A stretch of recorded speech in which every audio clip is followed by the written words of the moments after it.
السلام عليكم ورحمة الله تعالى وبركاته. الحمد لله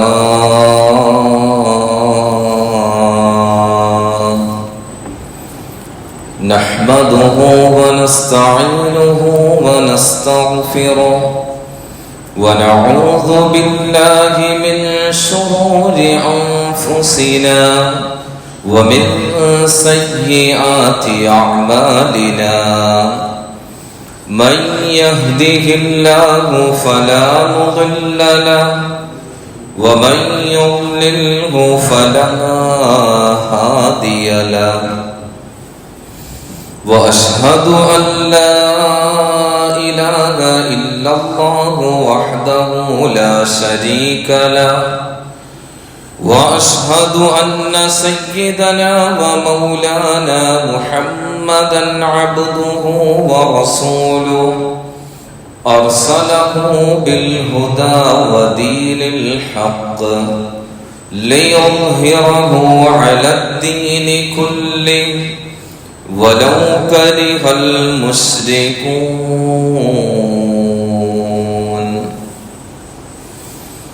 وصلى الله على سيدنا محمد وعلى آله وصحبه وسلم تسليما كثيرا كثيرا. أما بعد،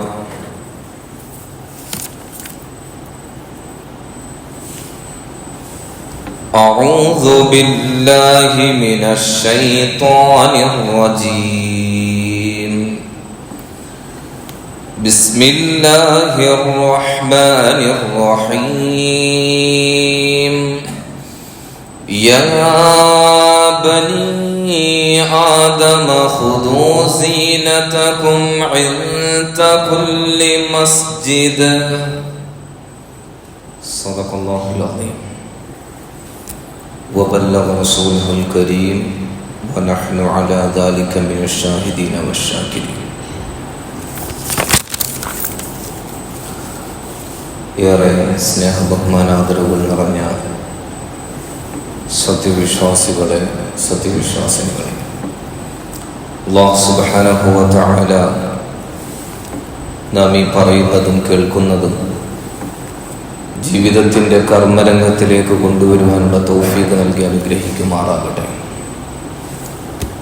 നമ്മിൽ നിന്നും മരണപ്പെട്ടു പോയവർക്ക് അല്ലാഹു മഗ്ഫിറത്തും മർഹമത്തും നൽകി അനുഗ്രഹിക്കട്ടെ. നമ്മുടെ എല്ലാം ശിഷ്ട ജീവിതം അല്ലാഹുവിൻ്റെ അനുസരണത്തിലും തൃപ്തിയിലും പൊരുത്തത്തിലുമായി ജീവിക്കാനുള്ള തൗഫീഖ് നൽകി അനുഗ്രഹിക്കുമാറാകട്ടെ. നമ്മോട് ദുആ കൊണ്ട് വസിയ്യത്ത് ചെയ്തവരുടെ ആവശ്യങ്ങൾ അല്ലാഹു തആല അറിഞ്ഞ് പൂർത്തീകരിച്ചു കൊടുക്കുമാറാകട്ടെ.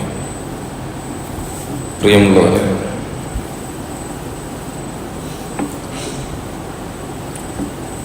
മഹാനായ അബൂ മാലിക് അൽ അശ്അരി റളിയല്ലാഹു തആല അൻഹു അദ്ദേഹത്തെ തൊട്ട് നിവേദനം ചെയ്യപ്പെടുന്ന വളരെ പ്രസിദ്ധമായ, നമ്മൾ പലപ്പോഴും കേട്ടുകാണാൻ സാധ്യതയുള്ള ഒരു ഹദീസുണ്ട്. ആദരവായ റസൂലുള്ളാഹി സ്വല്ലല്ലാഹു അലൈഹി വസല്ലമ തങ്ങൾ അരുളി,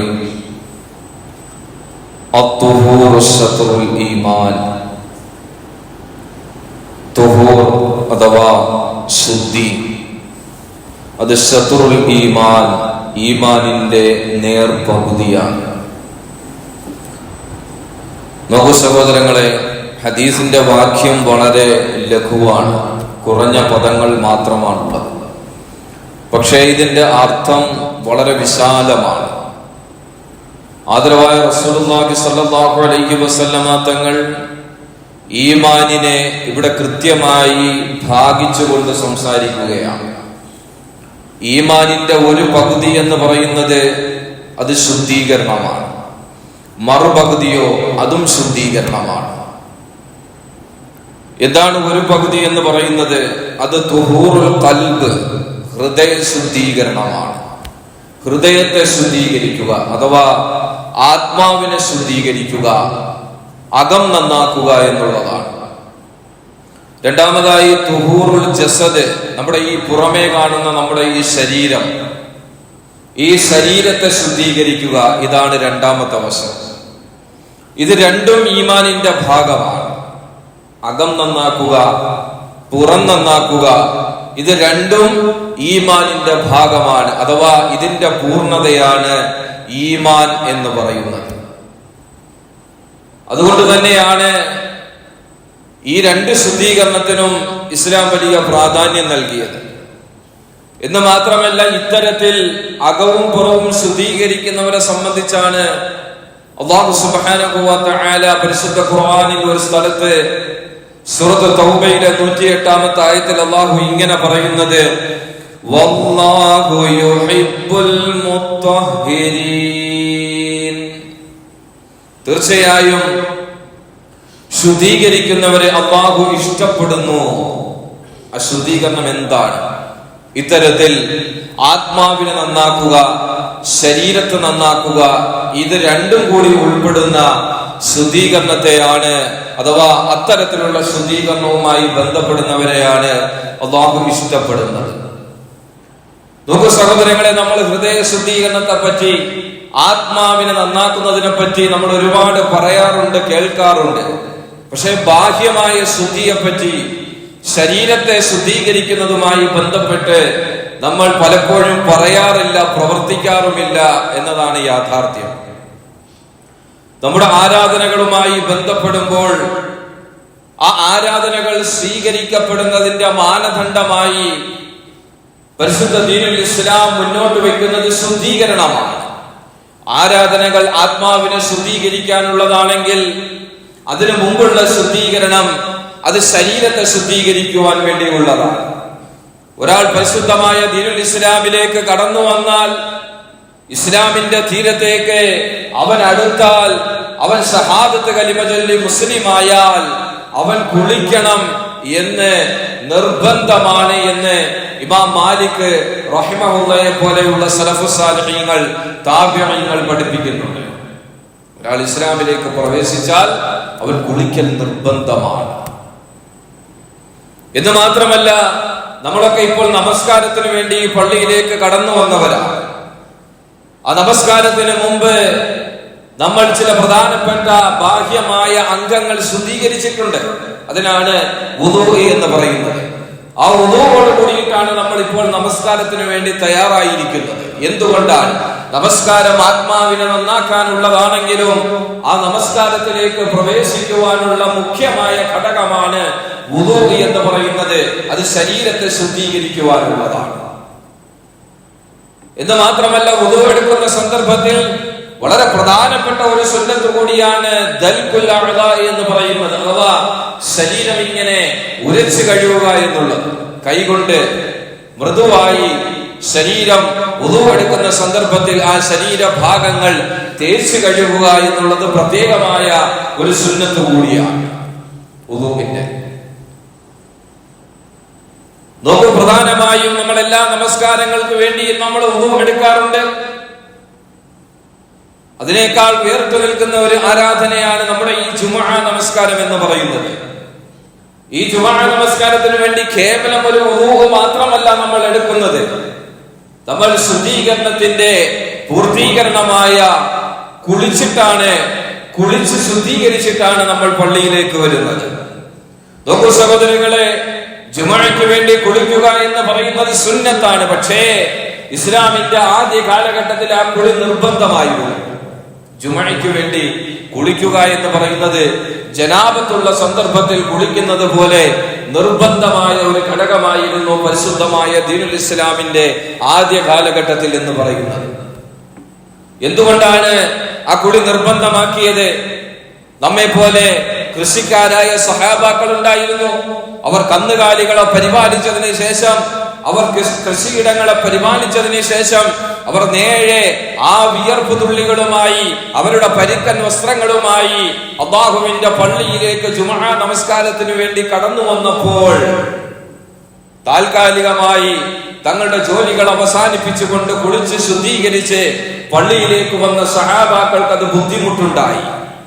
അവർ ആദരവായ റസൂലുള്ളാഹി സ്വല്ലല്ലാഹു അലൈഹി വസല്ലമ തങ്ങളോട് ഈ വിഷയം ഉണർത്തിയപ്പോൾ അവിടുന്ന് പഠിപ്പിച്ചു, ജുമഅയുടെ കുളി നിർബന്ധമാണ്. ശരീരത്തെ ശുദ്ധീകരിച്ചല്ലാതെ ഈ സംഘടിത നമസ്കാരത്തിന് വേണ്ടി പള്ളിയിലേക്ക് വരരുത് എന്ന് പഠിപ്പിച്ചു. പിന്നീട് സഹാബത്തിന് കൃത്യമായ തർബിയത്ത് ഉണ്ടായപ്പോൾ അവർ കൃത്യമായി ശരീരത്തെ ശുദ്ധീകരിക്കാൻ തുടങ്ങിയപ്പോൾ ഈ സമുദായത്തിന് ഭാരമാകണ്ട എന്ന നിലയിൽ ആ ഹുക്മ് ഒഴിവാക്കുകയും പകരം കുളിക്കൽ ശക്തിമത്തായ സുന്നത്തായി ഇസ്ലാം പഠിപ്പിക്കുകയും ചെയ്യുന്നുണ്ട്. നോക്കൂ, ദിവസങ്ങളുടെ നേതാവ് എന്നറിയപ്പെടുന്ന ഈ വെള്ളിയാഴ്ച ദിവസം സയ്യിദുൽ അയ്യാം യൗമുൽ ജുമുഅ, ആഴ്ചകളുടെ അഥവാ ദിവസങ്ങളുടെ നേതാവ് എന്നറിയപ്പെടുന്നത് വെള്ളിയാഴ്ച ദിവസമാണ്. എന്തുകൊണ്ടാണ് അതിന് നേതൃത്വ സ്ഥാനം ലഭിച്ചത്? എന്തുകൊണ്ടാണ് അതിന് ഇത്രയും പരിഗണന ലഭിച്ചത്? സത്യവിശ്വാസികൾ ഏറ്റവും കൂടുതൽ പള്ളികളിൽ ഒരുമിച്ച് കൂടുന്ന ദിവസമാണ്, സമയമാണ് ഈ ജുമുഅ ദിവസം എന്ന് പറയുന്നത്.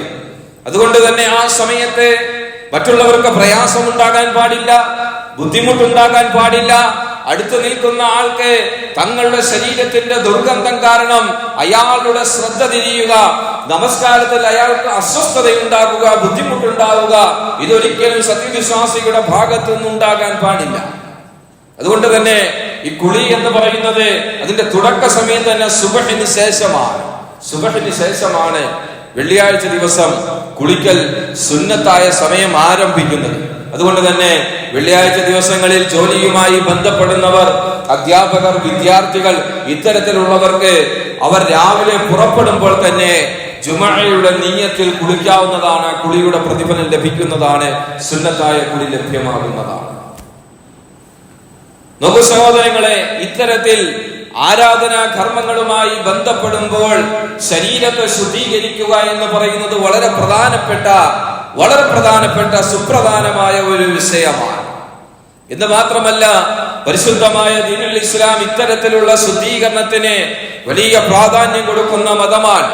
അതിൽ വളരെ പ്രധാനപ്പെട്ടതാണ് ഈ നമസ്കാരവുമായി ബന്ധപ്പെട്ടെടുക്കുന്ന വുദൂഇൽ പാലിക്കേണ്ടുന്ന വളരെ പ്രധാനപ്പെട്ട ഒരു സുന്നത്ത്. ആദരവായ റസൂലുള്ളാഹി സ്വല്ലല്ലാഹു അലൈഹി വസല്ലം തങ്ങൾ പഠിപ്പിക്കുന്നുണ്ട്, ലൗലാ അൻ അശുഖ അലാ ഉമ്മതി ലഅമർതുഹും ബിസ്സിവാക് മഅ കുല്ലി സ്വലാത്ത്. ലൗലാ അൻ അശുഖ അലാ ഉമ്മതി, എന്റെ സമുദായത്തിന് ബുദ്ധിമുട്ടുണ്ടാകുമായിരുന്നില്ല എങ്കിൽ ലഅമർതുഹും ബിസ്സിവാക്, ആ സമുദായത്തിലെ ഓരോ അംഗങ്ങളോടും ഞാൻ നിർബന്ധമായി കൽപ്പിക്കുമായിരുന്നു ബിസ്സിവാക്, പല്ല് തേക്കൽ കൊണ്ട്, മഅ കുല്ലി സ്വലാത്തിൻ, ഓരോ നമസ്കാരങ്ങൾക്ക് വേണ്ടിയും ഇത്തരത്തിൽ ഞാൻ വുദൂഇന്റെ സന്ദർഭത്തിൽ പല്ല് തേക്കൽ നിർബന്ധമായി പ്രഖ്യാപിക്കുമായിരുന്നു. സമുദായത്തിന് അത് ബുദ്ധിമുട്ട് ആകും എന്ന ദീർഘവീക്ഷണം ഉണ്ടായതിന്റെ അടിസ്ഥാനത്തിൽ ഒഴിവാക്കി. 5 വഖത്ത് പോയിട്ട് ഒരു നേരം പോലും പല്ല് തേൽക്കാൻ സമുദായത്തിൽ ചിലപ്പോൾ താല്പര്യമില്ലാത്തവരുണ്ടായേക്കാം. അത്തരത്തിൽ നിർബന്ധമായ ഘടകം ഒഴിവാക്കി. അല്ലെങ്കിൽ ഞാൻ ഓരോ മനുഷ്യരോടും കൽപ്പിക്കുമായിരുന്നു നമസ്കാരത്തിന് വേണ്ടി വുദൂ എടുക്കുമ്പോൾ പല്ല് തേക്കാൻ. നോക്കൂ സഹോദരങ്ങളെ, ഇത്രത്തോളം വൃത്തിക്ക് പ്രാധാന്യം നൽകിയ ശ്രേഷ്ഠമായ ഒരു മതമാണ് പരിശുദ്ധമായ ദീനുൽ ഇസ്ലാം. എന്തുകൊണ്ടാണ് നമസ്കാരവുമായി ബന്ധപ്പെടുത്തി ഇത്രത്തോളം ശുദ്ധീകരണ വിഷയങ്ങൾ പരിശുദ്ധമായ ദീനുൽ ഇസ്ലാം പഠിപ്പിക്കുന്നത്? നമസ്കാരം എന്ന് പറയുന്നത് ജമാഅത്തായി നിർവഹിക്കപ്പെടേണ്ടുന്നതാണ്. ആ ജമാഅത്തിലെ ഏറ്റവും വലിയ സംഘടിത നമസ്കാരം ഉണ്ടാകുന്നത് അത് ജുമുഅ ദിവസമാണ്.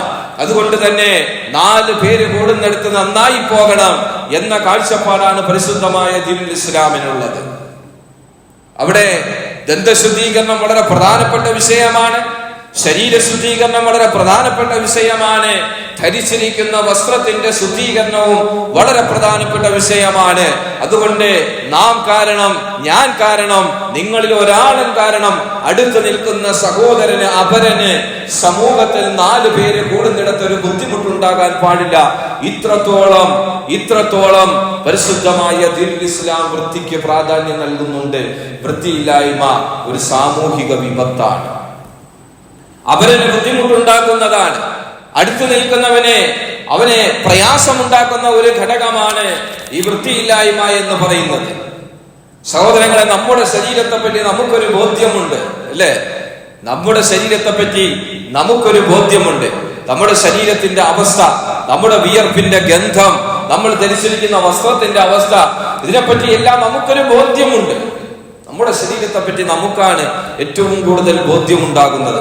അതുകൊണ്ട് തന്നെ ഞാനൊന്ന് വിയർത്താൽ എന്റെ ശരീരത്തിൽ നിന്നുണ്ടാകുന്ന ദുർഗന്ധം അത് മറ്റുള്ളവർക്ക് അലോസരമുണ്ടാക്കും, ബുദ്ധിമുട്ടുണ്ടാക്കും എന്ന സ്വയം ബോധമാണ് ആദ്യമായി നമുക്കുണ്ടാകേണ്ടുന്നത്. നമ്മുടെ ശരീരത്തെ പറ്റി നാം ഒന്ന് വിലയിരുത്തണം. എന്റെ ശരീരം ഒന്ന് വിയർത്താൽ, ഞാൻ വൃത്തിയില്ലാതെ 4 പേര് കൂടുന്നിടത്തേക്ക് പോയാൽ എന്തായിരിക്കും എന്റെ അവസ്ഥ, മറ്റുള്ളവർ എന്നെ പറ്റി എന്ത് ധരിക്കും എന്ന ഒരു ബോധ്യം നമുക്കുണ്ടാകണം. എത്രയോ മനുഷ്യന്മാരാണ് പലപ്പോഴും നമുക്ക് അനുഭവപ്പെടാറുണ്ട്.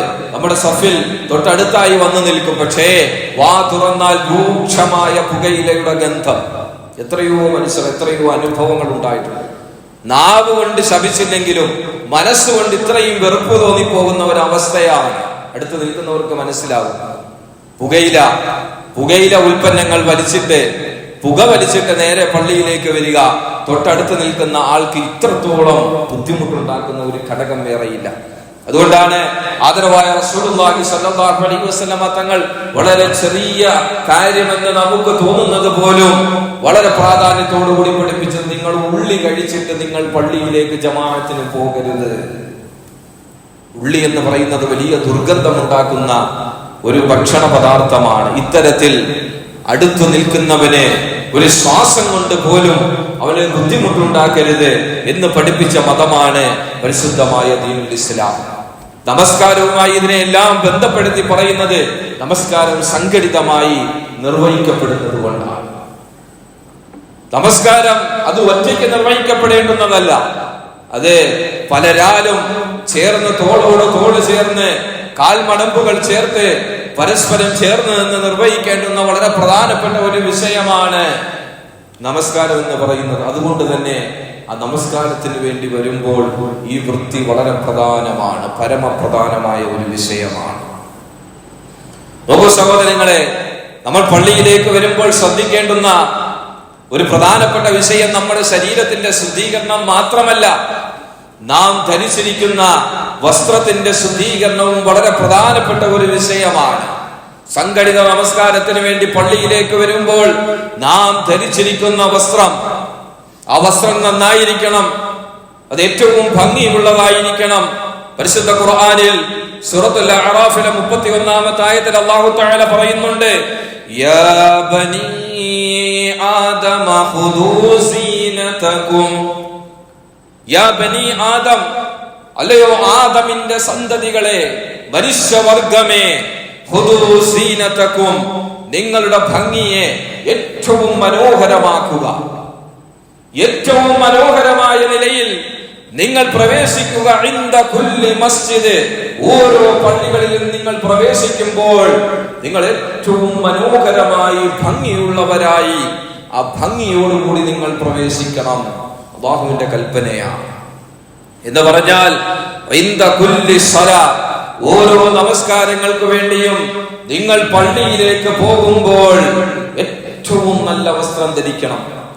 ഏറ്റവും മനോഹരമായി ഭംഗിയോട് കൂടിയിട്ട് വേണം നിങ്ങൾ പള്ളികളിലേക്ക് നമസ്കാരത്തിന് വേണ്ടി പ്രവേശിക്കുന്നത്. നോക്കൂ സഹോദരങ്ങളെ, ഞാനും നിങ്ങളും നമ്മൾ പള്ളിയിലേക്ക് പ്രവേശിക്കുമ്പോൾ നമ്മുടെ വേഷത്തിന് എന്ത് പ്രാധാന്യമാണ് നമ്മൾ നൽകിയിട്ടുള്ളത്? നാം ചിന്തിക്കണം. എന്ത് പ്രാധാന്യമാണ് നമ്മുടെ വേഷങ്ങൾക്ക് നമ്മൾ നൽകിയത്? നമ്മൾ ഖാലിഖായ പടച്ചവനാണോ പ്രാധാന്യം നൽകുന്നത്? അതല്ല 4 പേര് ഒരുമിച്ച് കൂടുമ്പോൾ അവിടെ മഖ്ലൂഖുകൾക്കാണോ നമ്മൾ പ്രാധാന്യം നൽകുന്നത്? നാം വ്യക്തമായി ചിന്തിക്കണം. പടച്ച തമ്പുരാൻ പറഞ്ഞത് ഖുദൂ സീനതകും, നിങ്ങളുടെ ഭംഗിയെ പരമാവധി നിങ്ങൾ മുറുകെ പിടിക്കും, പരമാവധി ഭംഗിയായി പോകിൻ, ഏറ്റവും നന്നായി മനോഹരമായി നിങ്ങൾ അല്ലാഹുവിന്റെ പള്ളികളിലേക്ക് നിങ്ങൾ പ്രവേശിക്കിൻ എന്ന് ആദം സന്തതികളെ ഓരോ മനുഷ്യരെയും അഭിസംബോധന ചെയ്തുകൊണ്ട് പടച്ചവൻ സംസാരിക്കുകയാണ്.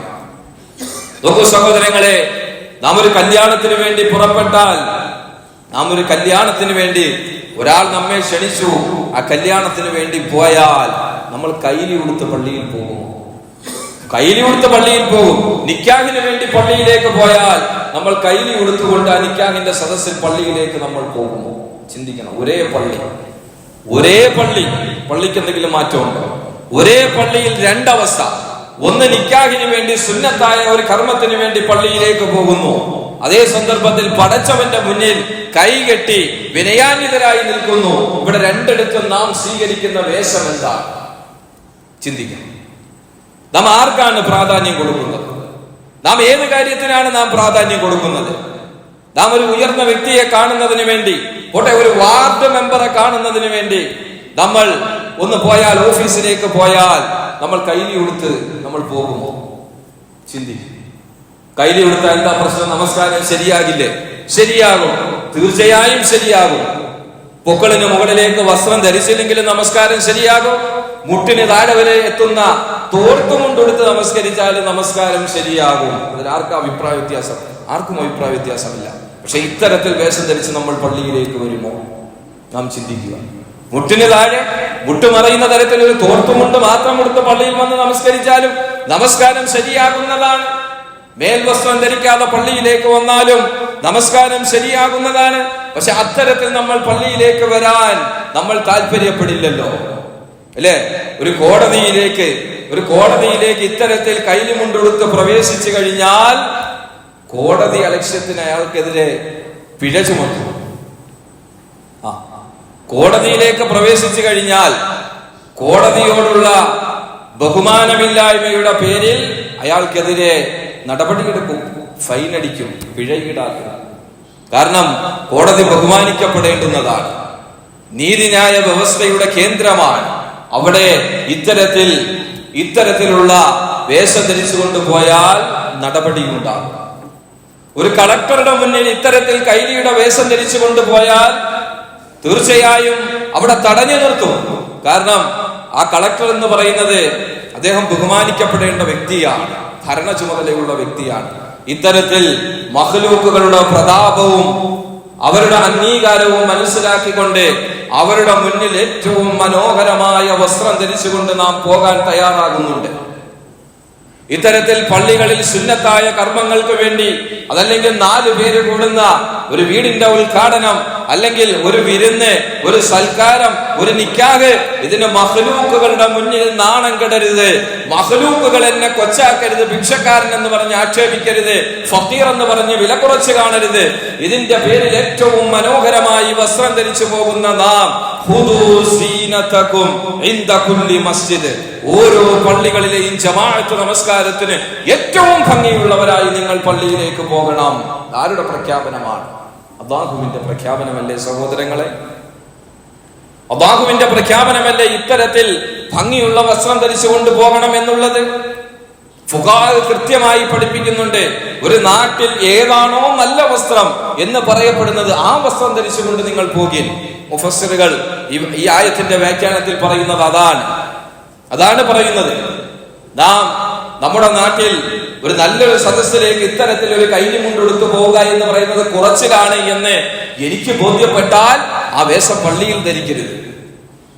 അങ്ങനെയാണ് ഒരു നാട്ടിൽ ഏതാണോ നല്ല വസ്ത്രമായി പരിഗണിക്കപ്പെടുന്നത്, ഏത് വസ്ത്രം ധരിച്ചാലാണോ അയാളുടെ യോഗ്യതയിൽ, അയാളുടെ സ്ഥാനത്തിന് കോട്ടമുണ്ടാകുന്നത്, അത്തരത്തിലുള്ള വസ്ത്രങ്ങൾ മാറ്റിയിട്ട് യോഗ്യതയുള്ള മറ്റുള്ളവരുടെ 4 പേരുടെ മുന്നിൽ പോയി നിന്നാൽ കുറച്ചിലാകാത്ത തരത്തിലുള്ള വസ്ത്രം ധരിച്ചിട്ട് വേണം പള്ളിയിലേക്ക് പോകാൻ എന്ന് ഈ ആയത്തിന്റെ വ്യാഖ്യാനത്തിൽ മുഫസ്സിറുകൾ നമ്മെ പഠിപ്പിക്കുന്നുണ്ട്.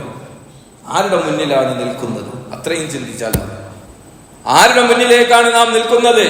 ഇത്രത്തോളം വസ്ത്രങ്ങളുടെ കൂമ്പാരങ്ങൾ ഔദാര്യമായി തന്ന പടച്ചവന്റെ മുന്നിലാണ് നാം പോയി നിൽക്കുന്നത് എന്ന ബോധ്യം നമുക്കുണ്ടാകണം. ആദരവായ റസൂലുള്ളാഹി സ്വല്ലല്ലാഹു അലൈഹി വസല്ലമ തങ്ങൾ പഠിപ്പിക്കുന്നുണ്ട്, ഇന്നല്ലാഹ യുഹിബ്ബു അയ്യറ അസറ നിഅമതിഹി അലാ അബ്ദിഹി. തീർച്ചയായും അല്ലാഹു തആല ഏറ്റവും ഇഷ്ടപ്പെടുന്ന ഒരു വിഷയമാണ് അയ്യറ അസറ നിഅമതിഹി, അല്ലാഹു നൽകിയ അനുഗ്രഹങ്ങൾ അലാ അബ്ദിഹി, തന്റെ ദാസന്റെ മേൽ കാണുക എന്ന് പറയുന്നത് അല്ലാഹു ഏറ്റവും കൂടുതൽ ഇഷ്ടപ്പെടുന്ന കാര്യമാണ്.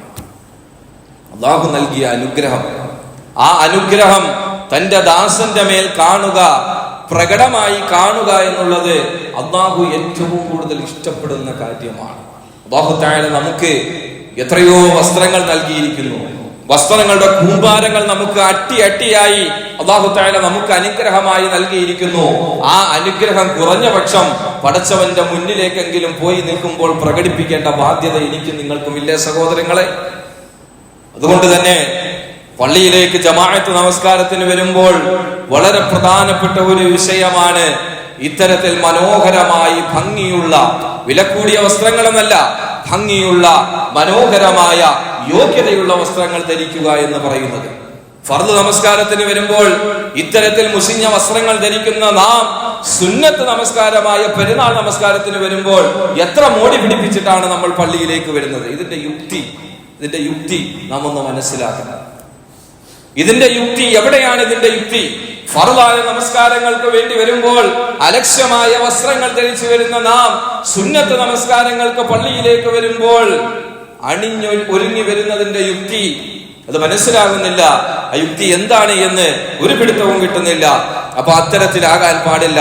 അല്ലാഹു നൽകിയിരിക്കുന്ന ഓരോ അനുഗ്രഹങ്ങളും അവന്റെ ദാസന്മാരുടെ മുകളിൽ ഉണ്ടായിരിക്കുക, അവന്റെ ദാസന്മാരുടെ മേൽ പ്രകടമായി കാണുക എന്ന് പറയുന്നത് അല്ലാഹു തആല ഇഷ്ടപ്പെടുന്ന ഒരു കാര്യമാണ്. അതുകൊണ്ട് പള്ളിയിലേക്ക് വരുമ്പോൾ മനോഹരമായി വസ്ത്രങ്ങൾ ധരിക്കും. അല്ലാഹു എനിക്ക് നൽകിയ വസ്ത്രം ധരിച്ചുകൊണ്ട് അവന്റെ മുന്നിലേക്ക് പോകുമ്പോൾ അല്ലേ നമുക്ക് പ്രിയപ്പെട്ട ഒരാൾ ഒരു വസ്ത്രം സമ്മാനിച്ചിട്ട് നമ്മളോട് പറയും, നീ ഇതൊന്ന് ഇട്ടിട്ട് വാ, ഒന്ന് കാണട്ടെ, അല്ലെ? ചെറിയ കുട്ടികൾക്ക് വാപ്പമാർ, ഉമ്മമാർ അല്ലെങ്കിൽ ഉപ്പാപ്പമാർ, ഉമ്മാമ്മമാരൊക്കെ ഒരു വസ്ത്രം വാങ്ങിക്കൊടുത്തിട്ട് പറയും, ഒന്ന് ധരിച്ചിട്ട് വാ, ഒന്ന് ഇട്ടിട്ട് വാ, എങ്ങനെ ഉണ്ടെന്ന് നോക്കട്ടെ. ഇത്തരത്തിൽ അല്ലാഹു നമുക്ക് നൽകിയ അനുഗ്രഹങ്ങൾ, ആ അനുഗ്രഹങ്ങൾ മഖ്ലൂക്കുകളുടെ മുന്നിൽ പ്രതാപത്തിന് വേണ്ടി, മോടിക്ക് വേണ്ടി ധരിക്കുമ്പോൾ, ആ പടച്ചവന്റെ മുന്നിലേക്ക് വന്നു നിൽക്കുമ്പോൾ ഇത്ര മുഷിഞ്ഞ വസ്ത്രം ധരിച്ചു വന്ന് നിൽക്കാൻ എങ്ങനെ നമുക്ക് സാധിക്കുന്നു സഹോദരങ്ങളെ?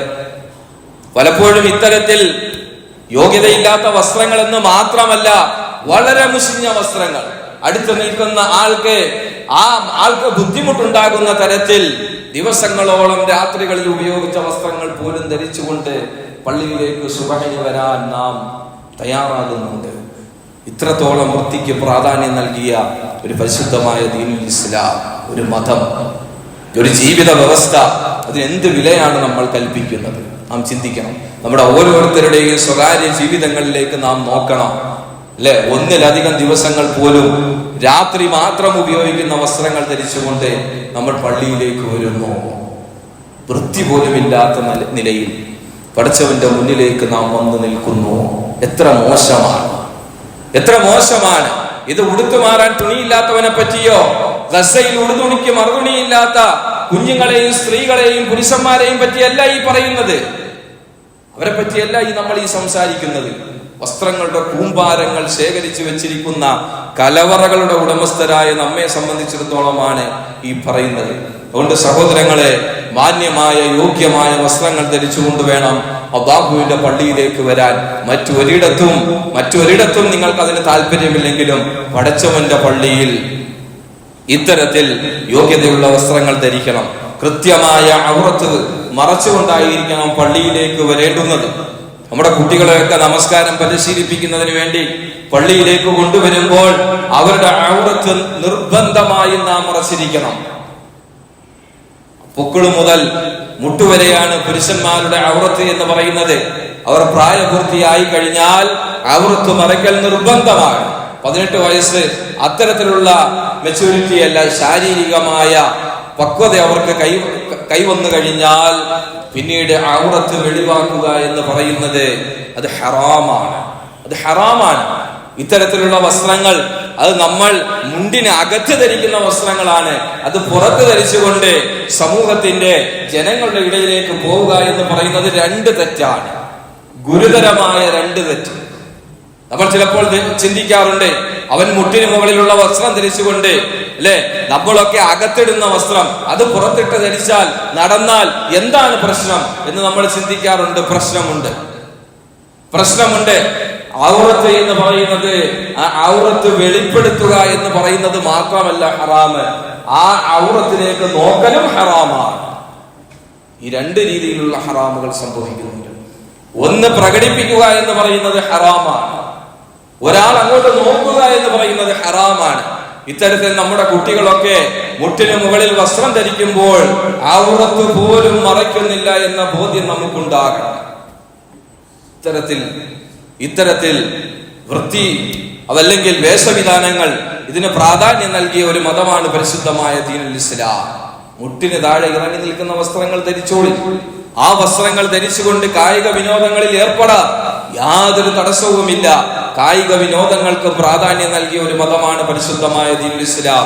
പക്ഷെ പരസ്പരം ഔറത്തുകൾ കാണിച്ചുകൊണ്ട് ആകരുത് നമ്മുടെ വേഷവിധാനങ്ങൾ.